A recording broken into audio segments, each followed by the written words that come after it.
to the free state of Tennessee.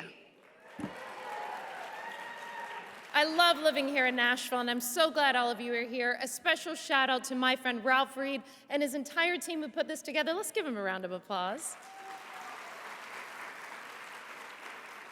So I covered foreign policy for the Trump administration. I was his spokesperson at the State Department, and we're going to talk about what's happening to Christians and people of faith around this world. Everyone in this room, we all believe that our nation is a special one.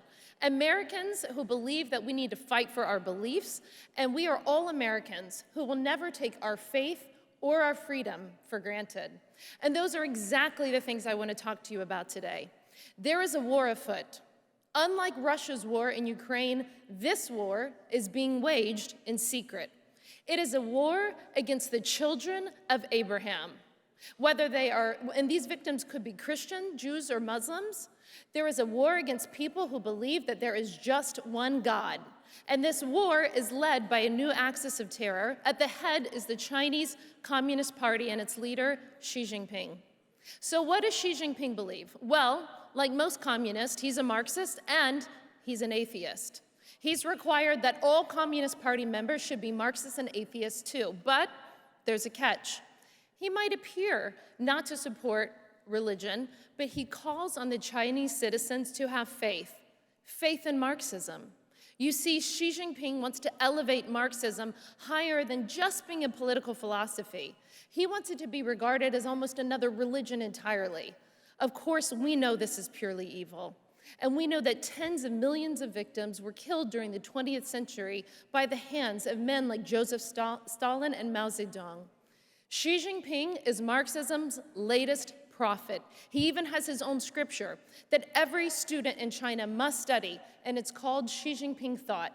Not much originality with the names, but the hateful ideology, it is the same. Xi Jinping has become so powerful. He's like the emperors of Egypt or the Rome in millennia past. And he wants to be treated like God on earth. This is evil stuff. He wants to be worshiped. And that's why his picture is being put in every office and in every home in China. But guess what, my friends? That is not enough for him. He is trying to eliminate the competition and brainwash the minds of all those who don't treat him like God. One of the first regulations that Xi Jinping decreed is that every religious official must uphold the CCP's leadership. He is determined that every religion must answer to Marxism and to the Chinese Communist Party. The CCP wasn't content with regulation alone. Next came the concentration camps. Between 1 and 2 million Muslim Uyghurs have been placed right now, today in China, in brutal re-education camps in the Xinjiang province. There, men, women, and young children are brutalized, they are tortured, the women are sterilized, and then they are brainwashed. For hours a day, they must repeat slogans like, "Long live Xi Jinping." They are forced to give up their faith, and they are beaten at the mere sight of praying. Many women, this is going to be tough for all of us mamas in the room, many women are forced to have abortions because the CCP doesn't want this Uyghur minority to have offspring. One woman was 6.5 months pregnant when she and 8 other women, pregnant women, were rounded up, forced to take pills, and had needles pushed into their wombs. That woman lost her child shortly afterwards. When I was the State Department spokesperson for President Trump, I was very visibly pregnant in 2020 with my daughter Adina, who is the light of my life. The thought that a government could come and kill the child inside me makes me sick. And it makes me even more determined to fight that evil. Now, I had to fight against the career bureaucrats in Washington on this issue for a long time, but I am proud to tell you that under President Trump and under Secretary of State Mike Pompeo, we called this crime against humanity by its true name, a genocide. I'm a Jewish woman. The Holocaust is a living example to me and to all of us that we must speak out against these human rights atrocities, or we could be next. China may have reserved their worst treatment for Muslims now, but they are moving on to Christians next. We must not forget that there are 80 million Christians living in China today. and they are subjected to every type of abuse and persecution. 4 years ago, China banned the sale of the Bible online. Now, if you're a Chinese citizen, you can buy the Bible through the Chinese government. But I can assure you that is not the same Bible that you and I read. China replaced independent churches with government-run churches. The government runs your church.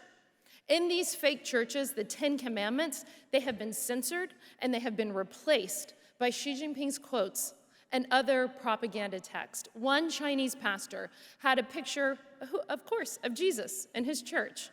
Chinese state officials stormed the building and replaced the picture with one of Xi Jinping. You may know some of these stories, or perhaps you even know worse stories, but I am here to warn you, it will get worse. This war against religion is spreading beyond China's borders. Over the past few years, the Chinese Communist Party has infiltrated and now completely subsumed Hong Kong. When China took control of Hong Kong, first it started with the newspapers, then cracking down on freedom of assembly, then freedom of speech, and guess what? Of course, now freedom of religion. Last month, Hong Kong police arrested someone named Joseph Zen. Joseph was a cardinal in the Catholic Church, and he used to be the Bishop of Hong Kong. If you think that religious freedom will last in Hong Kong, I'm afraid to report you are mistaken. There are nearly 1 million Catholics and Christians living in Hong Kong who may soon have to look at a portrait of Xi Jinping instead of the portrait of Jesus.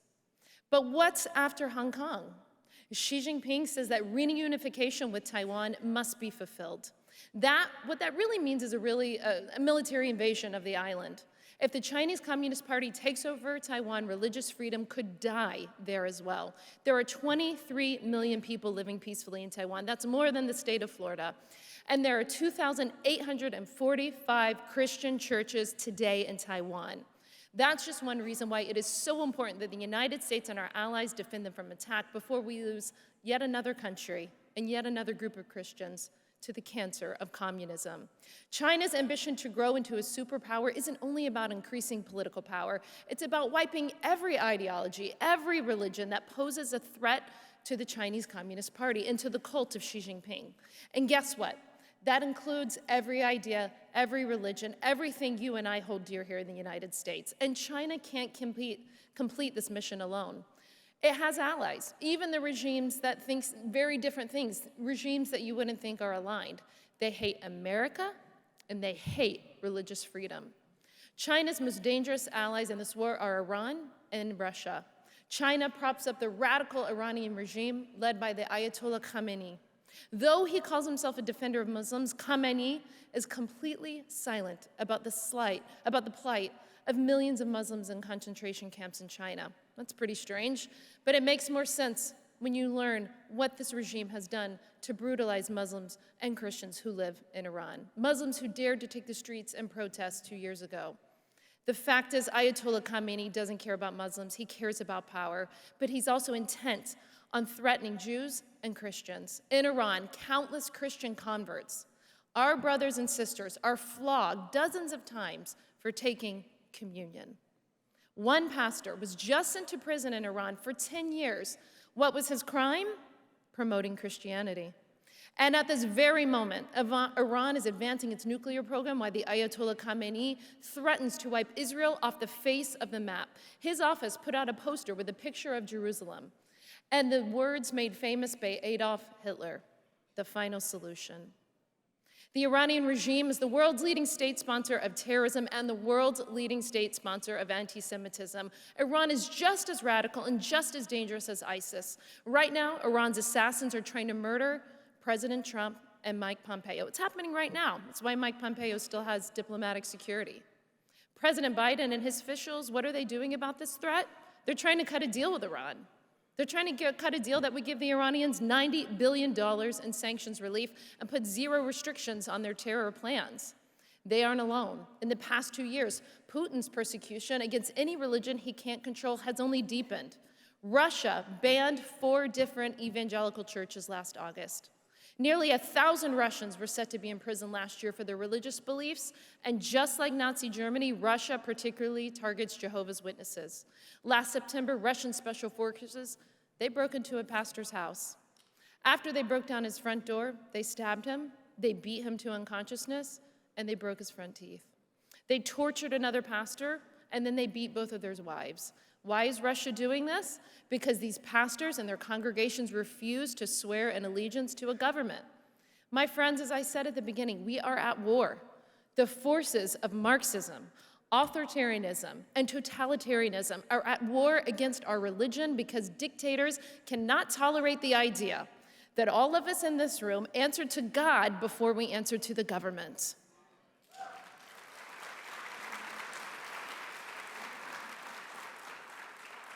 Joe Biden has come to office, and it looks like we're losing that war under his leadership. Afghanistan, we all know it's now in the hands of the Taliban, and we know how they treat people who don't agree with them.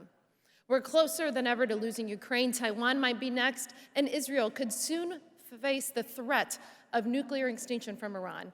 What is the antidote to all of this that I've talked about around the world? There are two key ingredients: faith and freedom.